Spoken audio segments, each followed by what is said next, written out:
when players are underperforming and I can't bring them back to a status quo, that is also like a big problem from me, because a player slumping can't be like directly related to just the player. His entire environment, and I mean the coaching staff's job is there to make him perform better. So I'd say like people performing poorly is always reflective of the coach.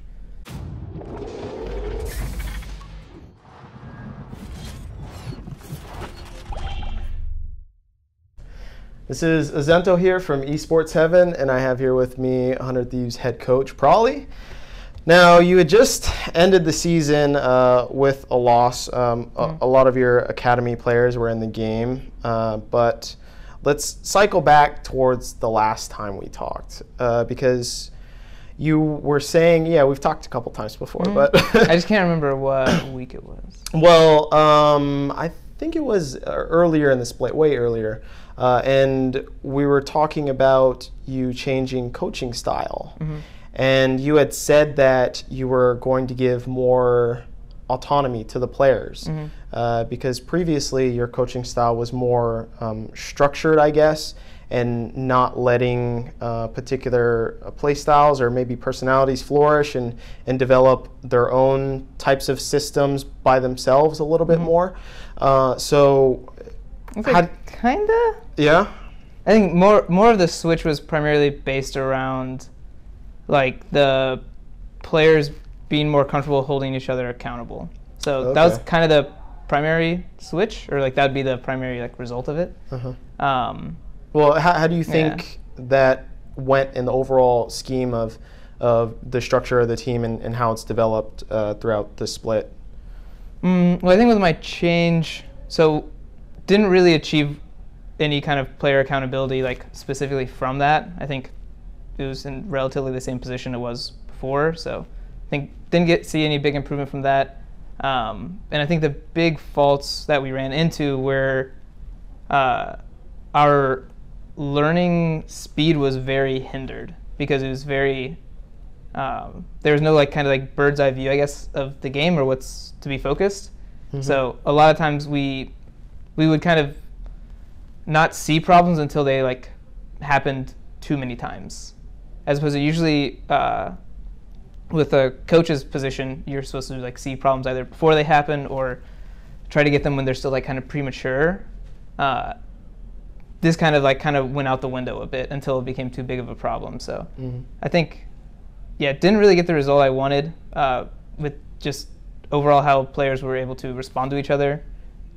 Don't know if that was because of the actual method or just team synergy, anything behind the scenes like that. So I'd definitely say the switch didn't get us any like short-term or long-term success from it. Okay, so as far as maybe fan sentiment, a lot of fans and analysts alike have noticed that 100 Thieves, it seems like their play style hasn't been very proactive, and it's been just about waiting out for this opportunity. But it seemed like the opportunity never came for the team, and they seeded objectives multiple times. And this goes back to kind of shot calling, as one would think. And so I guess bluntly, was there a problem with the shot calling system that was going on for 100 Thieves, and maybe it pointing towards Aphromoo as a player himself and how he leads a team? Because that's what people think about Aphromoo when he is on a team, is that he's this leader that is known for being able to kind of conduct what a team is going to do later in the game. So what are your thoughts on Aphromoo and I guess his role as a team captain, if you will?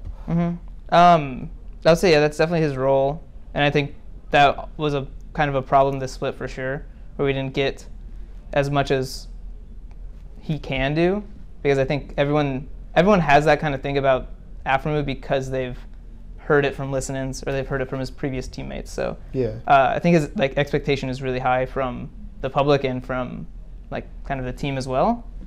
So I'd say, yeah, once we get into later game scenarios, it definitely does not fall like completely on him, because there's a lot of late game situations that are delegated to other players. So it's definitely not completely on him. And I think the initial response to like tackle him, I understand, because he's just always been this kind of like really loud voice that everyone like looks to on each team he's on. So I kind of understand everyone's reaction to like, must be him. But I would say it's like definitely not all him at all.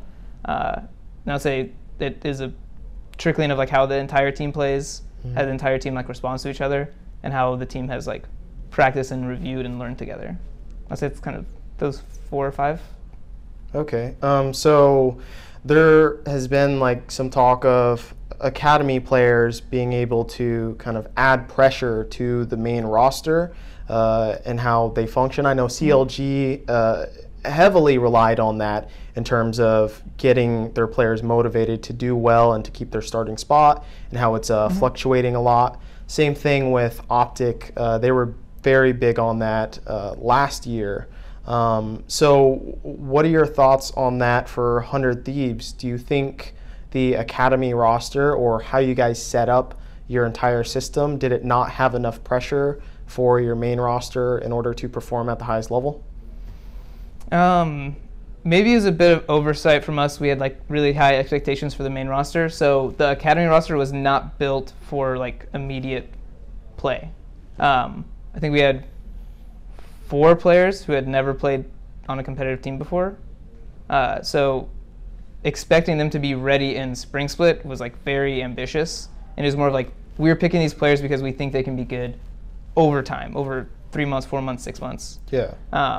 And we thought the same with the LCS roster. Like, this roster will definitely be strong for 3 months, 4 months, 6 months. And then maybe after a while, like, people figure us out. And then that's when the academy roster would be able to come online and kind of be able to be that 10-man roster. But I think we were not preparing to use 10 people for spring split. Because, yeah, if we wanted to have academy be like an immediate pressure point for players, if like they're underperforming, if that was kind of our goal, yeah, we wouldn't go with brand new players. We go with someone who's maybe they spent a year in academy last year or something like that, but these are like, yeah, brand new, haven't played competitive, and the solo queue to competitive jump is really big. Yeah. So it's kind of like you need to be beaten a lot on the academy side. Like, you need to play against LCS teams that punish you correctly. You need to like play on stage matches where there's not a kill a minute. So you need a lot more experience to be able to like put those kind of players in, unless they're, I don't know, like super prodigies or something. Yeah.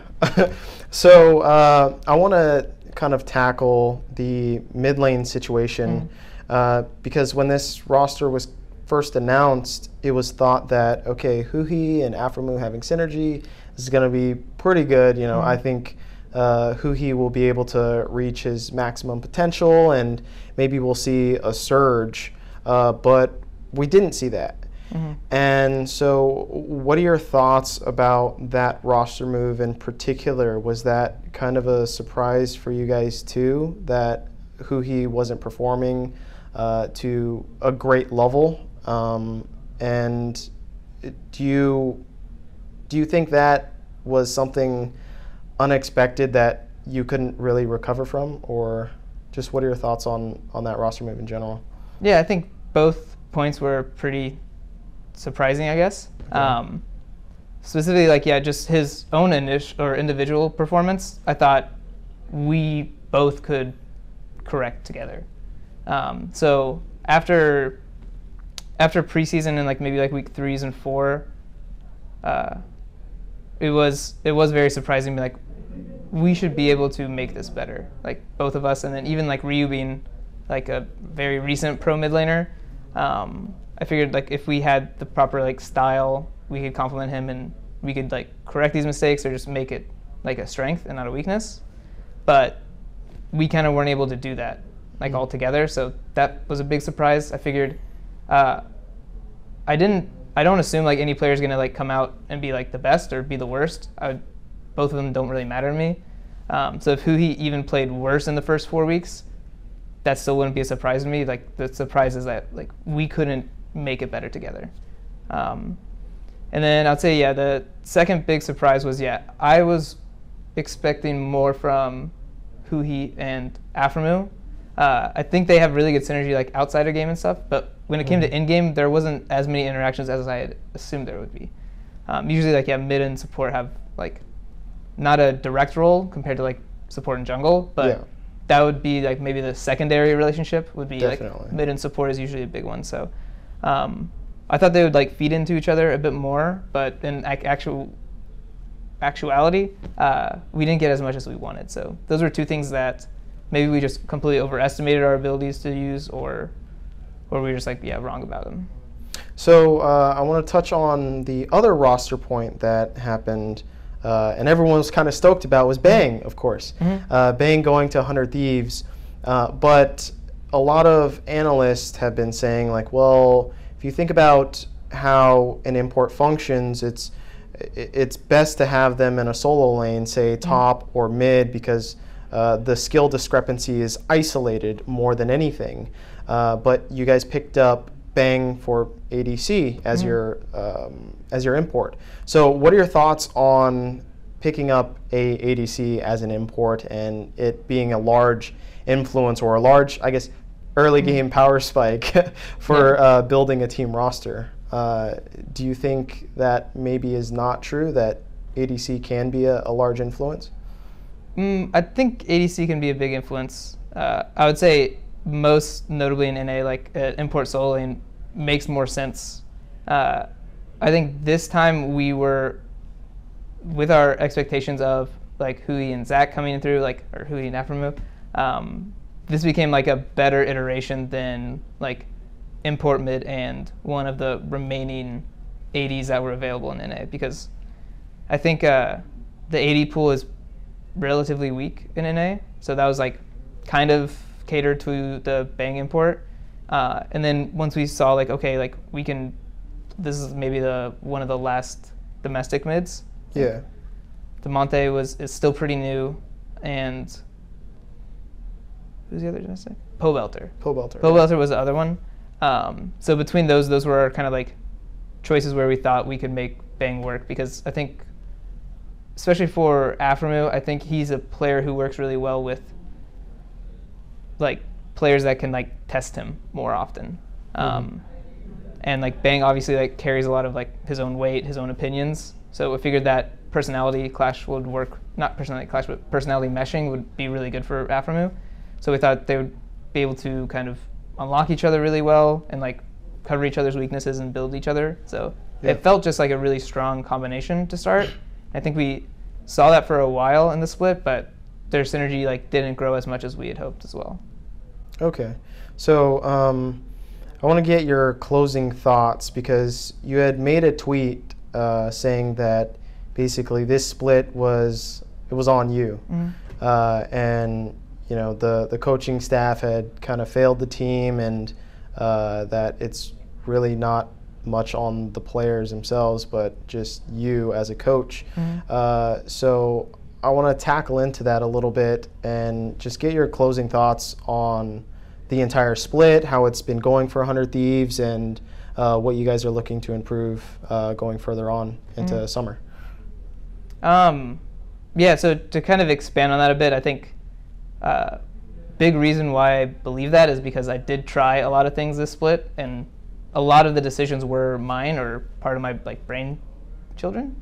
So yeah, a lot of these ideas were mine, and I kind of had the ability to like expand on what I wanted to try. And since like none of it really panned out, and I know I have talented players, it feels really wrong to be like, well, like I did everything I could and it's out of my hands. It's like, no, I think I had a lot of good players that I could work with, and I have a system that I've used on other teams, like just my normal coaching style, and like I chose to switch it. I wasn't told to switch it, so all these kind of decisions were my own, so that's what makes me feel really responsible. And when players are underperforming and I can't bring them back to a status quo, that is also like a big problem from me, because you know a player slumping can't be like directly related to just the player. You know, his entire environment, and I mean the coaching staff's job is there to make him perform better.